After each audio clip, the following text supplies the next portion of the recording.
Luz y sal. Luz y sal. Um, um, Hay un libro que se llama Eclesiastés. Y en ese libro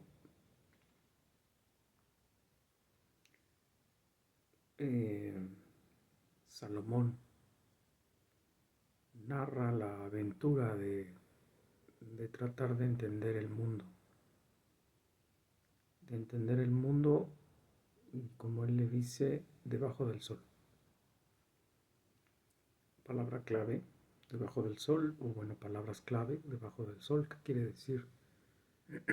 En donde estamos los humanos y los seres de la creación, en una serie de circunstancias que desde la perspectiva humana no son ni coincidentes, ni coherentes, ni congruentes con algún establecimiento incluso normativo, que no son consecuentes de una práctica moral o no. Si en términos más pueriles sería, Eclesiastés refleja que no importa si eres justo o injusto, si eres animal o ser humano, vas a morir. No hay justicia en el mundo debajo del sol. Nada, nada ideal, utópico, no hay finales felices debajo del sol. Si hay finales felices, no necesariamente son para la gente que hizo las cosas bien. En las historias trágicas en Grecia permitían entender que el héroe también tenía que morir. Por eso era una tragedia. En las historias del neorromanticismo había la posibilidad de un final esperanzador, un final terapéutico. Los finales no terapéuticos son los que te dejan en una completa desolación, en un final caótico, en un final como se dio mucho en el tiempo de la posmodernidad, ¿no? Eh, Cosas donde el caos sí termina siendo el caos y las cosas terminan mal. No hay esta utopía del mundo feliz que aún Aldous Huxley cae en cuenta de que para que exista esa utopía tendría que haber una dictadura donde unos cuantos disfrutarán esa felicidad y solamente estuviera al alcance de unos cuantos.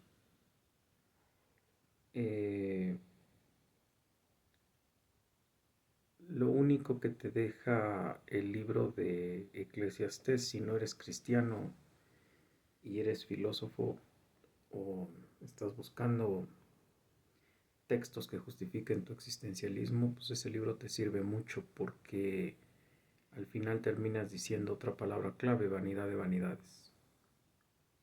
La palabra vanidad de vanidades ahí es usada, bueno, las dos palabras son usadas como vacío, sin sentido, fuera de substancia, fuera de algo que tenga un valor. Por lo tanto, él se desanima con hacer mucho bien o hacer mucho mal. Él se desanima con ser muy sabio o ser muy idiota. Él se desanima con hacer muchas riquezas o ser muy pobre. Y él te dice que todo al final insiste en es vanidad de vanidades. Cuando toca el momento de la contingencia del tiempo, dice que hay tiempos para cada cosa, aunque después él mismo se contradice, porque ni siquiera sabe en qué tiempos es cada cosa ni en cada lugar. Obviamente ese es un mundo visto como lo vemos todos, aunque por más sabios que seamos o más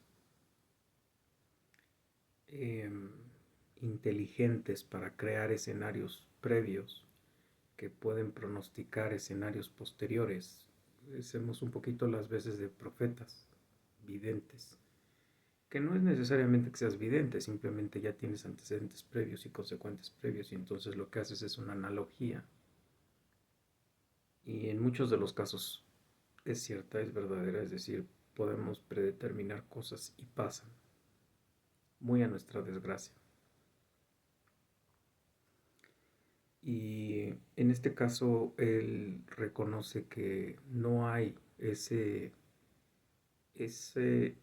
inteligencia capaz de entender a Dios. Entender el mundo debajo del sol es una sinrazón de existir.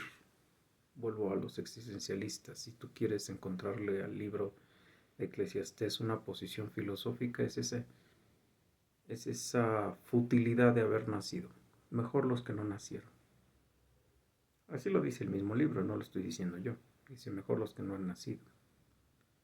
Porque dice mejor los que murieron en el vientre, mejor los que murieron ya, mejor los... Luego dice al final, mejor los no nacidos. No van a tener que pasar por todo lo que pasamos los demás.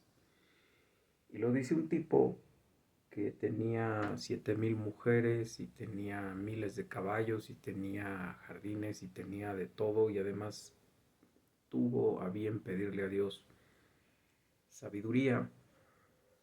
Yo no dudaría ni por un momento que la biblioteca de Alejandría tuviese los descubrimientos que hizo él. Y como la biblioteca de Alejandría fue quemada, pues se perdieron ahí todos sus conocimientos. Y después se le tuvieron que atribuir a los seculares en la filosofía humanista, que son a los Aristóteles y a los Pitágoras y a los Tales de Mileto y demás, ¿no? Pero no dudaría que allí estuviera, ¿no? Por lo que Alejandro Magno dijo, de que había que contener la cultura, eso se lo enseñó Aristóteles. Destruye todo lo que quieras, conquista todo lo que quieras, pero no te deshagas de la cultura, esa acógela en un lugar. Y esa fue la biblioteca de Alejandría. Eh, al final el libro cierra diciendo, después de todo esto, el predicador, otra palabra clave, el predicador, él no se llama Salomón, él se llama el predicador.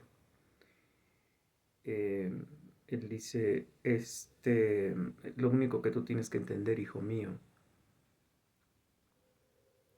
es que hay dos cosas que tienes que hacer: temer a Dios y seguir sus mandamientos. Eso es lo único que te debe dejar este libro. Y a una cosa temer a Dios. Y temer a Dios significa sabiduría según el libro y inteligencia, seguir sus mandamientos. Nada más, ahí termina el libro. Todo lo demás es encontrarte en una vorágine de contradicciones, en donde medio te deja ver proverbios y después como que te da la chapuza de decirte, pero no necesariamente eso te debe llevar a que las cosas salgan bien. No garantiza ser cristiano, voy a decirlo en estos términos de hoy, no garantiza el ser cristiano que te va a ir bien, al contrario. Y no podemos entender las cosas porque hay una palabra que no se dice en el libro, pero que te voy a decir yo, que se llama contingencia. La causa contingente, según Aristóteles, después recuperado por Tomás de Aquino, es el que algo está encerrado, puesto en ese encierro para que haga algo para lo que fue puesto ahí. Y que él mismo, es decir, el objeto, está encerrado en sí mismo para hacer solamente a lo que vino a hacer. Se acabó. En el caso de nosotros, lo único que teníamos que hacer en la vida antes de que Adán y Eva cayeran en pecado era adorar a Dios y disfrutar su creación y gobernarla. Se acabó. Es decir, el gobierno de los seres vivos iba a estar a cargo del hombre. Así se lo dijo a Adán. Confío en la sabiduría que él había puesto en Adán, por eso lo dejó darle nombre a las cosas y demás. Entonces, pero pecamos. Entonces, aparentemente, otra vez, si lo vemos desde debajo del sol, aparentemente, y si no tenemos la fe suficiente, aparentemente el mundo está a la venia del azar, a la venia de la evolución, a la venia de la nada creó todo, a la venia de la entropía. Pero aún Dios en esa contingencia tuvo esa voluntad permisiva, donde dijo, ok, va a entrar el pecado, ok, va a pasar esto, va a pasar aquello, va a pasar acá. Y a lo mejor hasta lo estoy explicando en forma muy humana, porque Él ya lo sabía, lo sabe, lo supo y lo sabrá. Y no estaba armando escenarios en ese momento. Haz de cuenta que él es la famosa física cuántica y la famosa computación cuántica. Es decir, el servicio informático cuántico ve miles de escenarios en milésimas de segundos al mismo tiempo y los resuelve o trata de encontrar respuestas en miles de escenarios con miles de respuestas al mismo tiempo.